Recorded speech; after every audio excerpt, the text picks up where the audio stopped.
جملہ سامعین، آج آپ لوگوں کو بتائیں گے کہ دفن کے بعد قبر پہ اذان دینا کیسا ہے۔ اس کو جاننے کے لیے آپ ہمارے ویڈیو کو پورا دیکھیں تاکہ قبر میں دفن کے بعد اذان دینا کیسا ہے آپ کو معلوم ہو جائے، اور اس چینل کو سبسکرائب کیجیے اور بیل آئیکن کو دبا دیجیے تاکہ اس طرح کی اور اچھی ویڈیو سب سے پہلے آپ تک پہنچے۔ چلیے شروع کرتے ہیں کہ قبر میں دفن کے بعد اذان دینا کیسا ہے۔ قبر پر دفن کے بعد اذان دینا جائز ہے۔ احادیث اور فقہی عبارات سے اس کا ثبوت ہے۔ مشکوٰۃ شریف کتاب الجنائز باب ما یقال عند من حضرت الموت صفحہ نمبر 140 میں لقنوا موتاکم لا الہ الا اللہ، کہ اپنے مردوں کو سکھاؤ لا الہ الا اللہ۔ دنیاوی زندگی ختم ہونے پر انسان کے لیے دو بڑے خطرناک وقت ہے، ایک تو جاگنے کا وقت اور دوسرا سوالات قبر دفن کے بعد کا۔ اگر جاگنے کے وقت خاتمہ بالخیر نصیب نہ ہوا تو عمر بھر کا کیا دھرا سب برباد ہو گیا، اور اگر قبر کے امتحان میں ناکامی ہوئی تو آئندہ کی زندگی برباد ہو گئی۔ دنیا میں تو اگر انسان ایک سال امتحان میں فیل ہو جائے تو آئندہ سال اس ایگزام کو دے سکتا ہے، امتحان کو دے سکتا ہے، لیکن وہاں ایسا نہیں۔ اس لیے زندوں کو چاہیے کہ ان دونوں وقتوں میں مرنے والے کی امداد کریں، کہ مرتے وقت کلمہ پڑھ پڑھ کر سنائیں اور بعد دفن اس تک کلمہ کی آواز پہنچائے۔ اس وقت تو وہ کلمہ پڑھ کر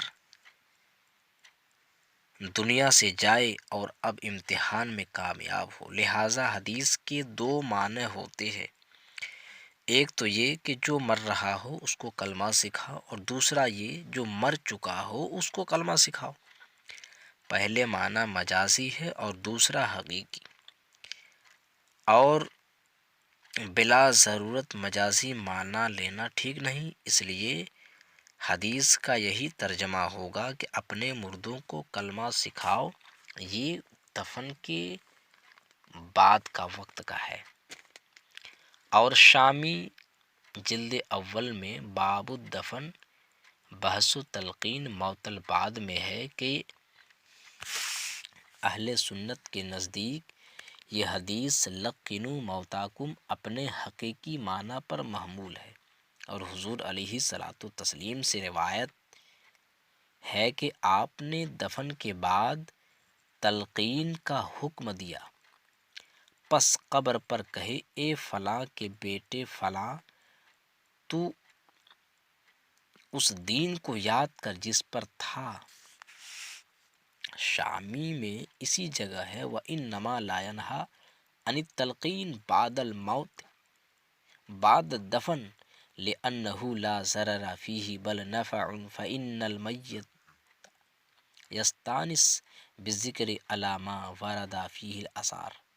دفن کے بعد تلقین کرنے سے منع نہیں کرنا چاہیے، کیونکہ اس میں کوئی نقصان تو نہیں ہے بلکہ اس میں نفع ہے، کیونکہ میت ذکر الہی سے انس حاصل کرتی ہے، جیسا کہ حدیث میں آیا ہے۔ اس حدیث میں اس عبارات سے معلوم ہوا کہ دفن میت کے بعد اس کلمہ طیبہ کی تلقین کرو، یعنی سکھانا کیا ہے، مستحب ہے، تاکہ فرشتے کے سوال جب کریں گے تو اس میں کامیابی ہو۔ اور اذان بھی کلمہ ہے، لہٰذا یہ تلقین میت ہے، یہ تلقین میت ہے، مستحب ہے۔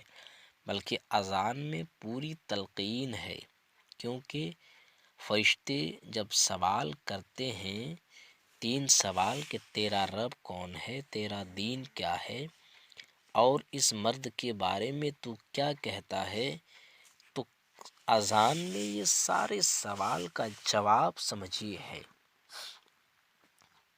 جیسے تو اس مرد کے بارے میں اشہد ان لا الہ الا اللہ، کہ اللہ کے سوا کوئی معبود نہیں ہے، اور حی علی الصلاۃ یعنی میرا وہ دین ہے جس میں 5 نمازیں فرض ہیں، سوائے اسلام کی 5 نمازیں کسی میں فرض نہیں۔ تیسرا سوال اشہد ان محمد رسول اللہ، کہ یہ میں گواہی دیتا ہوں محمد صلی اللہ تعالیٰ علیہ وسلم اللہ کے رسول ہے، اور در مختار جلد اول باب الاذان میں کہ 10 جگہ اذان دینا سنت ہے، فرمایا ہے کہ 5 جگہ نماز کے لیے، بچے کے کان میں آگ لگنے کے وقت، جب جنگ واقع ہو، مسافر کے پیچھے، جن کے ظاہر ہونے پر، غصہ والے پر، جو مسافر کا راستہ بھول جائے، مرگی والے کے لیے، یہ ساری چیزیں بتائی گئی ہیں کہ اس وقت اذان دینا چاہیے۔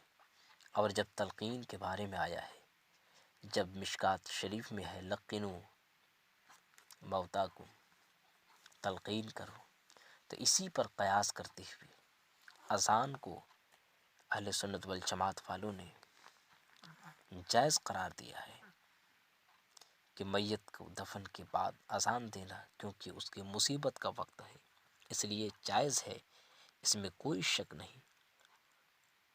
خدا حافظ۔